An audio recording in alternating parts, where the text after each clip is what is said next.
Bien, vamos a ver ahora una parte importantísima del curso, una de las más importantes que tiene que ver con los principios del tratamiento de las fracturas. ¿Ya?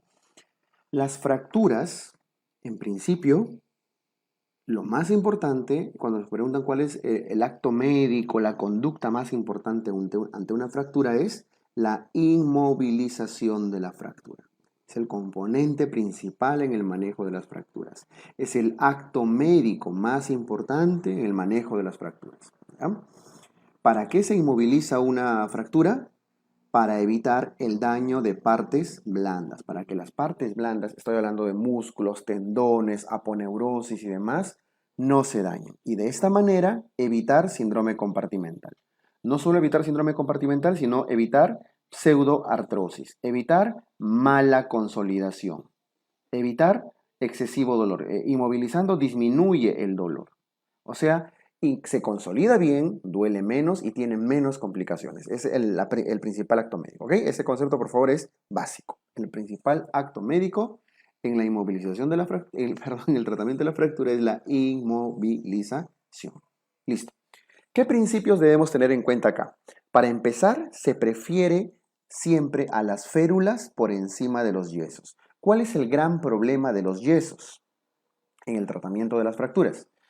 El problema es que los yesos pueden generar síndrome compartimental. Ahora, no significa que no se pueda poner. Constantemente vemos yesos que hay personas enyesadas, ¿no? El tema es que el yeso se coloca cuando hay bajo riesgo de síndrome compartimental y de preferencia en más de 48, luego de 48 horas de la fractura. O sea, si hay un paciente que ustedes notan que tiene mucho riesgo de síndrome compartimental, es mejor esperar un par de días, más o menos, dependiendo de la clínica, ¿no? En tanto, es mejor tenerlo solo ferulizado. ¿Ok? Listo. Siguiente concepto. Se inmoviliza una articulación proximal y una distal. ¿Qué significa esto? Cuando tienen una fractura, por ejemplo, este es un húmero, este es un cúbito, esta es la muñeca, ¿no? Con sus 8 huesitos, metacarpos, falanges. Cuando tienen inmovilizado una fractura, por ejemplo, de antebrazo, ante la fractura de antebrazo, ante una fractura de antebrazo, ¿qué tienen que inmovilizar? Una articulación proximal, el codo y la muñeca. Por lo tanto, la inmovilización, el yeso está por encima del codo en el brazo y por debajo de la muñeca. De esta manera están inmovilizando una articulación proximal y una distal. Por eso, ante una fractura de antebrazo, el yeso suele ser braquio palmar o braquio manual, que viene a ser casi lo mismo. Siguiente ejemplo. Si nos ponen, por ejemplo, una fractura de tibia, este es el fémur, de la tibia, este es el tobillo y el piecito, ¿no? Con su rótula ahí. Digamos que está fracturado el tobillo, en la pierna, una tibia, que tienen que inmovilizar rodilla y tobillo, las articulaciones proximales y distales. Por lo tanto, el yeso va del muslo al pie. Por eso es muslo pedio usualmente. ¿Ok? Listo. Ese concepto, por favor, es básico. Una articulación proximal y una distal siempre en la inmovilización. Siguiente concepto. Que hay que colocar suficiente cantidad de amortiguación de almohadillas. Ustedes que ya han hecho, la mayoría, seguro los que han rotado por cirugía, han hecho su rotación de traumatón, y han llevado el curso, tienen que poner bastante algodón, ¿no? Si no ponen suficiente algodón, ¿cuál es el gran riesgo de no poner suficiente almohadilla, algodón o algo suave entre la piel y el yeso que puede generar úlceras cutáneas? Muchas personas, a la hora de retirar el yeso, se les ha encontrado abundante cantidad de úlceras. ¿Por qué? Porque han puesto poquita almohadilla de algodón, ¿no? Listo. Entonces, son conceptos básicos a la hora de revisar, de colocar un inmovilizador. Recuerden que la férula debe revisarse, incluso cuando ferulizan, debe revisarse siempre a las 24 horas, por el gran riesgo de síndrome compartimental. O sea, de hecho, el riesgo es menor que cuando se enyesa totalmente, pero en la zona que está oculta podría notarse varios, varios, mm, varias úlceras, ¿ya? Si es que, perdón, tiene más riesgo de síndrome compartimental si es que no se coloca suficiente cantidad de almohadilla. Listo. Eh, ¿Qué más? puede colocarse el yeso a los 3 días posteriores, o sea, después de las 48 horas que hemos visto arriba, ¿no? A partir del tercer día ya tiene la colocación de un yeso tiene mucha más seguridad. ¿Ok? Muy bien.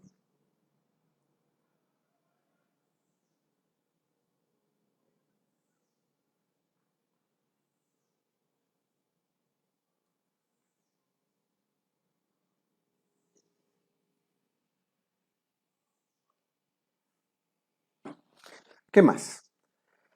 Luego vienen, en el principio del tratamiento tenemos que ver la conducta inmediata. Voy a dividir esta parte proximal. La parte de abajo es súper importante, tal vez lo más importante de todo el curso, chicos. El manejo inmediato, la conducta inmediata ante una fractura. ¿Cuál es nuestra conducta inmediata? Depende de si es una fractura cerrada o una fractura abierta. En el objetivo, en las fracturas cerradas, hace un rato conversamos que ¿cuál es el objetivo de las fracturas cerradas? Evitar lesión de partes blandas. Hay que evitar la lesión de partes blandas. Y al evitar la lesión de partes blandas, se disminuye el riesgo de síndrome compartimental y todo lo que ya habíamos visto en las láminas anteriores, ¿no? Pero para evitar lesión de partes blandas, ¿qué se hace? Se inmoviliza. Significa que las fracturas cerradas, la primera medida a tomar siempre es la inmovilización. Eso ya le hemos comentado. Pero ¿por qué lo estamos reforzando? Porque si les hablaran, les pusieran un caso clínico de fractura abierta, el objetivo en las fracturas abiertas no es evitar el síndrome compartimental. ¿Cuál es? Evitar la contaminación y la hemorragia.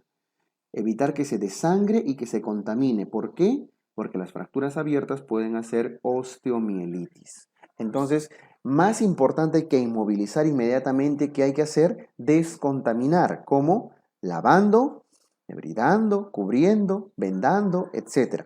Voy a resaltar lo que corresponde a la conducta más inmediata en el lugar del accidente.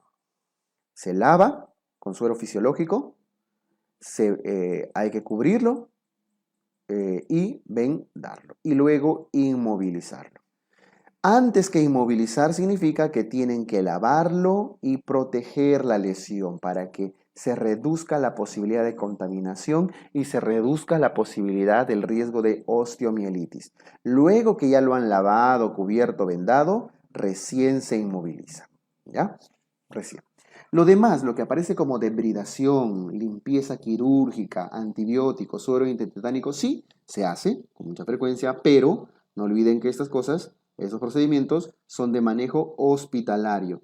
Usualmente una debridación, una limpieza quirúrgica es en sala de operaciones. No se van a poner a debridar ahí en la esquina, frente a los... están en plena Panamericana, ve a un paciente, una persona que lo han atropellado, qué sé yo, no se van a poner a debridar, ¿no? A lo mucho sacan su suerito fisiológico, ¿no? Que siempre tienen ahí en su mochila y lo lavan, pues.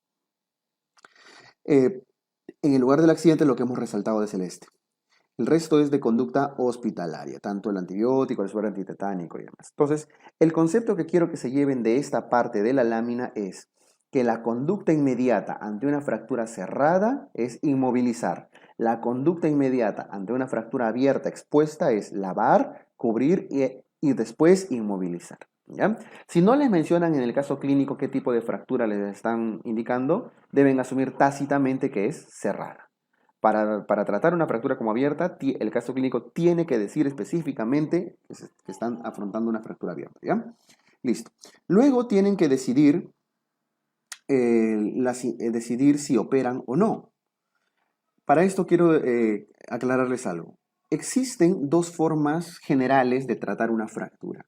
Está el manejo ortopédico, entre paréntesis, no quirúrgico, es decir, la colocación de férulas, la colocación de yesos, las tracciones, etc. Tracciones pueden ser cutáneas, esqueléticas, vamos a ir viendo con cada uno de los huesos. Pero en general, una fractura se puede manejar de forma ortopédica, no quirúrgica, o podría manejarse de forma quirúrgica. Siempre lo ideal es no operar, ¿no? ¿Quiénes van a manejo ortopédico? En general, fracturas no complicadas. ¿Ya? En general, jóvenes de buen pronóstico, que su fractura no haya sido complicada, no es necesario operar. La mayoría de los niños no se operan, salvo que sea muy compleja. ¿Y quiénes van a cirugía? En general, luego vamos a ver las situaciones, pero en general fracturas complicadas, de ancianos que no van a consolidar fácilmente, se operan. ¿Y qué opciones tenemos de cirugía? Tenemos las fijaciones internas y las fijaciones externas. La fijación interna es lo que estamos viendo acá, en esta imagen. Las placas con tornillos, los clavos endomedulares, diferentes cosas, ¿no? Es lo que se conoce como osteosíntesis. Y viendo de una vez la imagen, las fijaciones externas son las que el fierro se coloca por fuera, las osteotaxis. Entonces, una fijación interna se refiere a una osteosíntesis y una fijación externa se refiere a una osteotaxis. ¿Ya? Listo. Entonces, acá estamos. Lo primero que tenemos que decidir es, ¿tenemos que operar o no? Y entonces, ¿cuáles son los criterios para tomar una decisión quirúrgica? Son estos de acá. Situaciones complicadas. Por ejemplo, que sea una fractura desplazada o muy desplazada. No siempre le van a poner la palabra muy desplazado, ¿no? A veces simplemente dice un desplazamiento mayor al 50% o simplemente muy desplazado. Las fracturas inestables. Las fracturas en conminuta, en pedacitos. Las fracturas múltiples, las fracturas que están asociadas a una luxación, el síndrome compartimental, fracturas patológicas, ¿no? Todas ellas tienen que operarse desplazadas, inestables, en pedacitos, en varias partes, los que están asociados a una luxación, los que están haciendo síndrome de compartimento, fracturas patológicas, esto es importante, ¿eh? ¿Por qué? ¿Por qué fractura patológica? ¿Cuál era la fractura patológica más común? La que ocurre en osteoporosis. Porque en la osteoporosis el hueso está debilitado y ante la debilidad está poco osificado, desmineralizado, consolida lento. Usualmente son abuelitos. En estos casos es mejor operar, ¿cierto? Las fracturas intraarticulares también son complejas, etcétera. Una larga lista. De todas estas, lo más importante es que tengan en cuenta esto de acá. Fracturas desplazadas e inestables suelen operarse. Fracturas patológicas también suelen operarse. Si no están dentro de estos criterios de indicación quirúrgica, entonces si deciden no operar, entonces pasan a un manejo ortopédico, ¿ya? Por eso dicen no complicadas, jóvenes con buen pronóstico, niños, suelen no operar. Entonces, si ya han decidido operar la fractura, tienen que optar por las dos posibilidades. O una fijación interna, que hemos puesto arriba en osteosíntesis, o una fijación externa, que viene a ser la osteotaxis. ¿Qué opciones tienen acá? En las osteosíntesis, las placas con tornillos. No es necesario memorizar ahorita en qué situación es, lo vamos a ver con cada rotura de hueso, pero es una placa con tornillos, ¿no? Para una fractura de clavícula probablemente. Una placa con tornillos para un hueso largo. ¿Mm? ¿Tienen qué más? Los clavos endomedulares o de Ender o de Rush, que son muy parecidos. Un clavo endomedular, ¿no? Un fierro que va a lo largo de todo el eje del hueso. Tienen a los sistemas de fijación DHS, un sistema de fijación de cadera, que es este de acá. Seguro se ha roto el cuello del fémur y le ponen este tornillo grueso con su fijador para estabilizar el cuello o la cabeza. Tienen a las prótesis, que pueden ser parciales o totales, lo vamos a ver en cadera. Entonces, hay muchas opciones de osteosíntesis. En todos los casos, en la osteosíntesis, el hueso está en contacto con el fierro, por eso se llama fijación interna, desde adentro. No debería hacerse en casos de fractura, no en fracturas abiertas. ¿Qué se prefiere en fracturas abiertas? Se prefiere osteotaxis, que el fierro no tenga contacto con el hueso para que no haya rechazo del material metálico, ¿no? Listo, pero esto ya es secundario. Lo más importante, chicos, es que tengan en cuenta de la decisión quirúrgica. Listo. Con esto hemos hecho lo más importante de todo el curso de traumato, muchachos.